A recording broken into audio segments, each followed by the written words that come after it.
হে আসসালামু আলাইকুম গাইজ, আপনারা দেখতে পাচ্ছেন আমার টাইটেল এন্ড থাম্বনেল দেখে আজকে ব্লার ব্যাকগ্রাউন্ড কিভাবে করতে হয় তাও আবার স্ন্যাপশিট দিয়ে। পুরো ভিডিওটা দেখতে থাকুন আমার সাথে।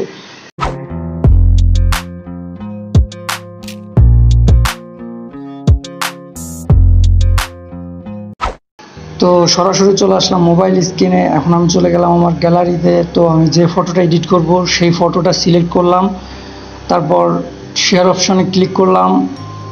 শেয়ার অপশনে ক্লিক করে চলে যাব স্ন্যাপশিট অ্যাপ্লিকেশনে। তো আমি সিলেক্ট করে দিলাম স্ন্যাপশিট অ্যাপ্লিকেশন। তারপর আমি চলে যাব টুলস বারে গিয়ে হার্টিং এটাই ক্লিক করার পরে এটা স্ক্রল করব, ভালোভাবে স্ক্রল করে নেব। দেখেন ব্যাকগ্রাউন্ডটা রিমুভ হয়ে গেছে।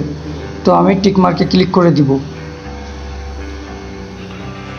টিক মার্কে ক্লিক করে দেওয়ার পর আমি আবার টুলসে চলে যাব।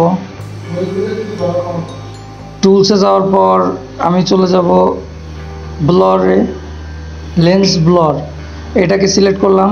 সিলেক্ট করে এর ডিফল্টে চাপ দিলাম, এটা ডিফল্ট হয়ে গেল। এটা নিচের দিকে টেনে নিয়ে আসবো এবং ব্লরটা আমি বাড়াই দেবো, একদমই ফুল করে দেবো ব্লর। এই যে একদম ডিপ করে দিলাম। ডিপ করে দেওয়ার পর হার্ডনেসটা একটু কম বেশি করে নেবেন আপনার যতটুকু লাগে। তো তারপর আমি আবারও টুলসে ক্লিক করব।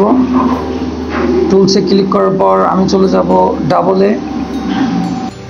তো যাওয়ার পর আমি যে ছবিটা আগে নিয়েছিলাম, মানে ব্লর করার জন্য যে ছবিটা নিয়েছি সেই ছবিটা সিলেক্ট করব। তো আমি আমার গ্যালারিতে চলে যাব এবং একই ছবি সিলেক্ট করব। সিলেক্ট করার পর আবার ওই যে এই ছবিটা সিলেক্ট করলে দেখেন একদম জায়গা মতো অ্যাডজাস্ট হয়ে গেছে। জাস্ট অপাসিটিটা ফুল করে দিবেন, টিক মার্কে ক্লিক করে দিবেন। দেওয়ার পর আপনারা চলে যাবেন এই অপশনটিতে, এই তীর আইকনটিতে যাওয়ার পরে চলে যাবেন ভিউ প্রিস, তারপর চলে যাবেন এই অপশনটিতে। তারপর মাঝখানেটায় ক্লিক করার পর এটা চেক দিয়ে নেবেন এবং ওইটা 50 দেওয়া সেটা হার্ড 100 করে নেবেন, 100। তারপর স্ক্রল করবেন একদম 0। এবার স্ক্রল করবেন, এই যে 0। এবার স্ক্রল করবেন, যেমন করে স্ক্রল করে নেবেন যাতে নিজের গায়ের উপর না লেগে যায়, শরীরের সাথে সাথে টাচ না লাগে। তো এভাবে স্ক্রল করে নেবেন। আমি বোঝানোর জন্য একটু ফাস্ট করে দিলাম।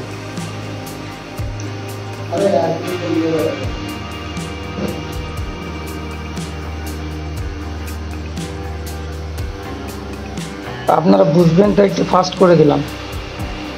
আপনারা যদি কোনোদিন ইরেজ করতে চান তাহলে ওই জায়গায় মানে আরও অপশানে ক্লিক করে ইরেজ করে নেবেন। দেখেন কত সুন্দর ডিপ হয়ে গেল। তো আমি ক্রপ অপশানে গিয়ে একটু কাট করে নেব, কারণ একটা ছবি অনেক দূরেতে তুললে ডিএসএলআর একটা লুক আসে না। তো একটু ক্রপ দিয়ে মিড পয়েন্টে রেখার পর আমি সিলেক্টিভে ক্লিক করব। সিলেক্টিভে ক্লিক করে একটু কালারটা অ্যাডজাস্ট করে নেব। ব্ল্যাক কালার পরে সিলেক্ট করে ব্রাইটনেসটা একটু কম করে দেবো যাতে ব্ল্যাক দেখা যায়। তো তারপর আমি আবার সিলেক্টিভে ক্লিক করব, ফেসের উপর রেখে একটু ব্রাইটনেসটা বাড়াই দেবো, যে জায়গায় ডার্ক আছে ওই জায়গায় হোয়াইট হয়ে যাবে। তারপর আমি আবার ব্যাকগ্রাউন্ডে চাপ দিয়ে তারপর কালার চলে যাওয়ার পর এটা স্যাচুরেশন, আপনার কালার কন্টেন্সিটি অ্যাডজাস্ট করে নেবেন। তো দেখেন আমি স্যাচুরেশনটা একটু বাড়িয়ে দিলাম।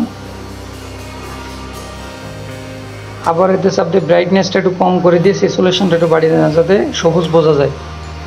তারপর দেখেন একদম একটা ডিএসএলআর লুক আসছে। তো ডান হয়ে গেল ফটো এডিটিং।